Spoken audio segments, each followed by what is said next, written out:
Hello everyone, welcome back to the Stat Dose podcast. We're going to be talking about out of hours working today, so I'll throw it over to Matt. Thanks, Toby. So we're going to talk about a couple of things. So we'll talk about the differences between sort of day working and out of hours working, and then we'll talk through how you actually go through the shifts with probably more of a focus on night shifts, because I think that's more anxiety provoking. So some of the key differences then, just to go through, often shift patterns work with, there'll be a day team, which is normally 9 to 5, 8 to 6, something like that. There'll be an evening team or a late team, which will finish around 8 p.m, 9 p.m, and there's a night team that will do normally a 12-hour shift or so. The reason out of hours working is particularly important is because staffing numbers massively reduce. There's much less senior cover, so there will rarely be consultants in the hospital. You'll often have registrars, but they'll be covering lots more areas than they do during the day. So therefore patient safety is potentially impacted because acutely unwell patients are seen by junior doctors and there's less registrar availability. One of the key things, particularly from my perspective, because I'm driven by my stomach, is that the restaurants and cafes generally close. So depending on when you're planning to have a break, if you're particularly doing a night shift, you should generally be aware that there'll be much less food. You can still often get to the doctor's mess. And the other thing that I think one of the big differences is that the things that you're going to see in the out of hours period, this includes weekends as well, is actually very different. So particularly in the evenings, from an emergency department perspective, you see there's a lot more drugs, alcohol, mental health, fights, medical wards where actually you're going to have a lot more confusion, a lot more delirium, a lot more wandering patients, a lot more trips and falls and injuries. There's a lot less of your same level colleagues like on your ward. You're very much more like alone. Yeah. I don't know how much I noticed at the time, but in my day job, I'd be bouncing ideas off the rest of the team incessantly. And we'd like group think our plans and stuff, and then there you are in your out of hours shift, having to do all of that yourself, which you kind of were, but it's nice to have some reassurance that everyone else was thinking the same thoughts as you. I mean, there will be a team that you're working with, but as you say, you're likely to be the only F1 or F2. You might then have a CT and then a reg, and that'll be it. Sometimes you have a nurse practitioner. For my first run of night shifts, I mean, what you were saying, Toby, about bouncing ideas off people, for my first run of night shifts, it was my second week of F1, and I remember every single plan I wrote in the notes, I rang the SHO or the reg just to say, would you mind if I just told you what my plan was? And they were really helpful, and that just kind of gave me the confidence that actually, these ideas that I've been having about the patient, that was a good idea.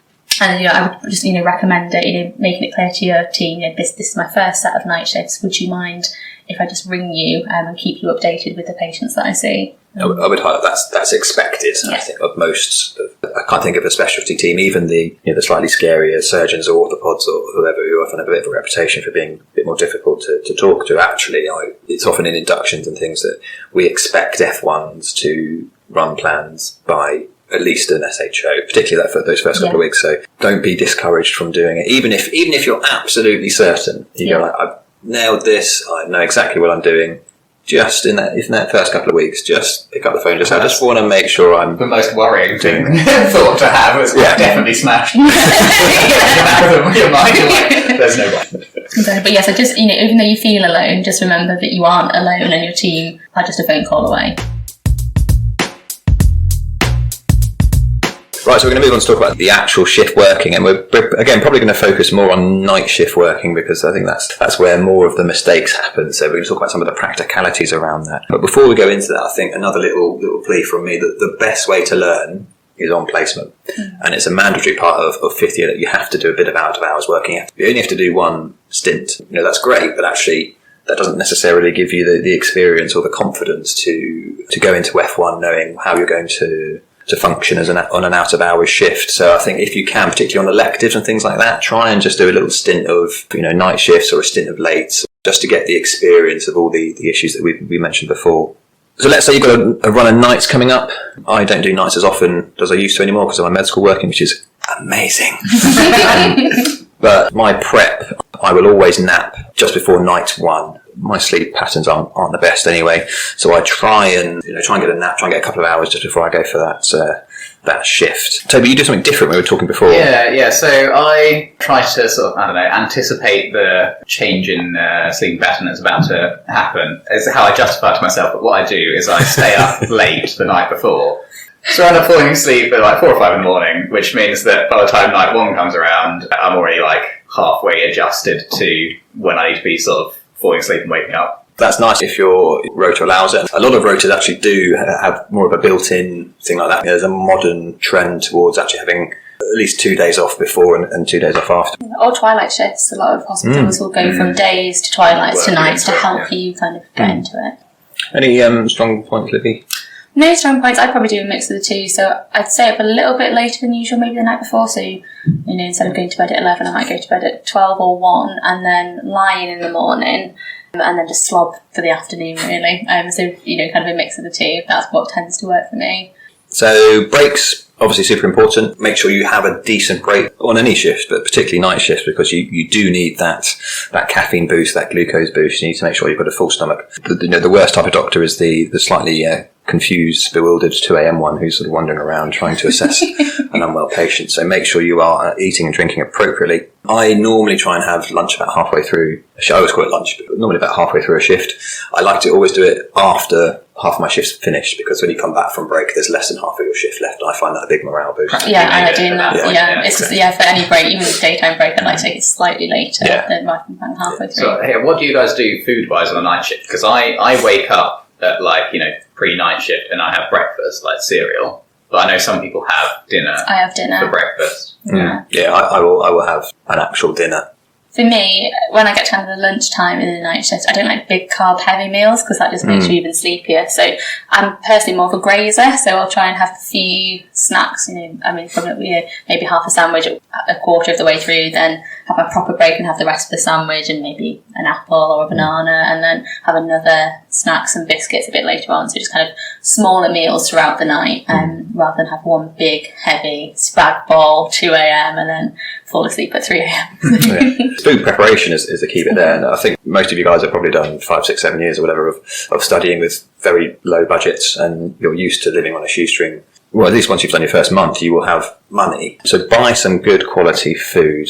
Buy some decent fruit and veg. Buy some decent snack pots, or whatever it is. Spend a bit of money. Look after yourself. Yeah, have a little treats that you can look forward to. Once your shift's done, you're obviously very happy, but getting home safe is one of the key things. I think, if you do enough medicine, everyone's got a story, some sort of horrible experience of them trying to get home after a night shift. One of my consultant colleagues always tells a story about how she was driving back and remembers leaving the hospital car park, remembers getting onto one of the A roads, and then wakes up in a field with a slight damage to her front bumper, has no idea how she got there, was uninjured, but presumably just fallen asleep and slowly drifted off. And if she was on a motorway, that could have been a terminal event. So actually getting home safe is really important. I would always advise not driving if that's an option. If you can get public transport, or if you can walk home or something like that, then it'll sort of pick you up. That's much safer. I personally have to drive home. I always have a cup of tea a couple of hours before I leave, so our nights finish at 8, and we've got a sort of 15-20 minute handover. So I'll have a cup of tea between 6 and 7, just so I've got a bit of a caffeine boost to get me home. Unfortunately, there's the sleep experts always advise not having caffeine 4 hours before you go to sleep, but actually I'd rather have a poor night's sleep and get home safely than not get home safely at all. People put their aircon on, play some music when they're driving, maybe have a phone call to their parents or friends and just have a bit of a catch up, something that's just going to keep you awake and stimulated until you get home. The hospital should have a on-call room. Yeah. If you can't get home otherwise and feel like you're not safe to drive, then the hospital should have somewhere for you to free sleep until you're safe to drive. Yeah, absolutely. So make sure when you start your new trusts that you work out where that on-call room is and how you get access to it. One thing that I found out-of-hours shifts really useful for is getting workplace-based assessments done. If you think about it, when you're on your out-of-hours shift, the patients that you're discussing with, like the reg or whatever, who are reasonably sick or need something doing, you've done a case-based discussion, you've got a case, you've told them what's going on, what your rough plan is. From a doc's perspective, there's a lot of skills that you'll probably be doing overnight that you haven't done before. Again, you should be calling for help. They're saying, I haven't actually done this before, I'm supervised, would you mind coming to watch me? And then you can just afterwards just say, can I dopt you for that lumbar puncture or that nerve block or three-way catheter, whatever the skill is. Should we talk about sleeping after or during the shift? During the shift. That's such a non-ED thing to say. So I have heard tell from people only this week that on night shifts they sometimes sleep, which that sounds great. Again, it depends on where you're working and how busy you are, but typically the surgical teams because no one really operates between 2 and 6 a.m. unless there's something bad happening. So they'll often go and have rest breaks as well. Particularly those first couple of night shifts when you're finding your feet, you're not going to have a sleep break. So it's important to get your proper sleep in when you get home. Any tips, guys? Blackout blinds, eye masks, earplugs. I think it's about making other people aware that you're on night shifts. If you're in like a shared house, just put a note on your door to let them know you're on night shifts.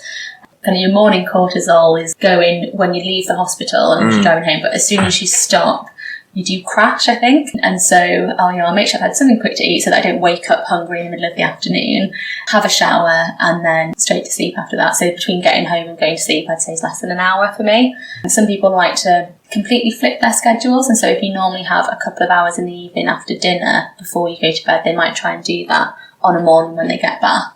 But for me, I just want to sleep. Good point about making sure you've had some food before you go to bed, because it's horrible to wake up halfway through your sleep hungry. And speaking of food, on the last night shift as well, you've got to have a big breakfast. If you're doing an end of runs, you're there with a team. So quite often the team might go out for a team breakfast. I was always a big fan of going to Wetherspoons after breakfast because they'd serve alcohol as well. And they're sponsoring this podcast. And I'd big breakfast, big large breakfast, maybe a pint or two. I'd normally try and stay up a little bit later on that last shift because I'm trying to reset my sleep pattern. So I'd normally try and stay up for a couple of hours and then I'd go to bed about midday-ish, sleep for a couple of hours and then force myself up and then just trying to reset immediately my pattern. That was, again, it's due to the rota, realistically, of emergency medicine. We have to reset relatively quickly because we're going to be back in. Any thoughts post-nights, guys? I mean, yeah, I agree about the breakfast. Hospital canteen breakfast. I don't know what I do to the hash browns, but I love them. So having a hospital canteen. It's got cocaine in it. So I usually have a hospital breakfast as a little treat on the last night, or a McDonald's breakfast on the way back. Again, sponsoring us. Yeah. And then personally, I go to bed at the same time that I have been, but I'll only sleep for 2 or 3 hours. So I'll still go to sleep at say 10 a.m, but then I'll set an alarm for 1 o'clock, and it is horrible when the alarm goes off and you force yourself out of bed. But then I'll stay up for the rest of the afternoon and go back to bed at 10, 11 p.m. and try and reset it that way. I don't know if it's a workplace or team or culture related thing, the going out as a group. I've never gone out as a group of the team that's been on. Maybe they just don't like me. They've all gone out too. I'm pretty certain your team have gone out without you. I, again, go to sleep pretty much straight away. And then I usually sleep for a good sort of 7-8 hours. And then the next day I shorten. And so I basically then have, rather than having a 16-hour awake day, I have an 8-hour awake day and go to bed, not very tired, force myself to go to sleep somehow, listening to podcasts. And, I like the idea of our podcast putting you to sleep. I reckon it could. My voice is very soporific, I've heard. And then push myself backwards into my old pattern rather than forwards and lose calendar day, but gain a few hours per day. I think you're right. It does depend on the rota a lot. And just as a little caveat, in Scotland and Wales, there's different rules and regulations around shift patterns. One, we only had that day between shifts. We'd finish the night shift at 9 a.m. Monday and be back in 9 a.m. Tuesday. So it's worth really having a look at your rota, so not assuming that you've got a couple of days off post nights, because you might not do. And just finding what works for you, really. Everyone's different.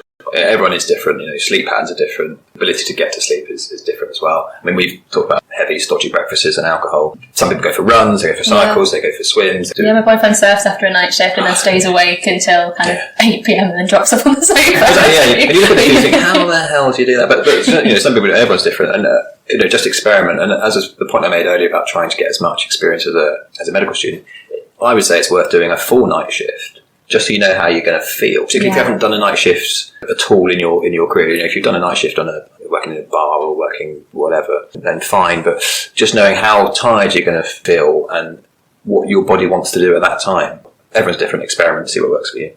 It is interesting. I totally agree, Matt, with trying to get as much experience, because I remember shadowing my F1 in 5th year and I did a whole weekend of night shifts with her. And one, that was really nice to be going around as a pair together, because, like we were saying, it can be quite lonely. So for her and for me, it was really nice to be together and be able to just do the jobs together and bounce ideas off each other. But also, I'm so glad I did it, because at one point in our night shift, we did have a breaker from about 5 till 7, actually, where she went to sleep. And so I thought, right, I'll go to sleep as well. woke up at 7 and realised I cannot sleep on night shifts because I couldn't drive home. I woke up and I was so disorientated and dizzy, and when the bleep went off at 7 o'clock and we had to go to a perio rest, I was absolutely no use. And I'm so glad that I'd done that as a student, where, you know, I could take a step back and just say, I just need to stay in the mess for a bit longer, rather than being the actual F1 on call. So that was really a good learning experience for me.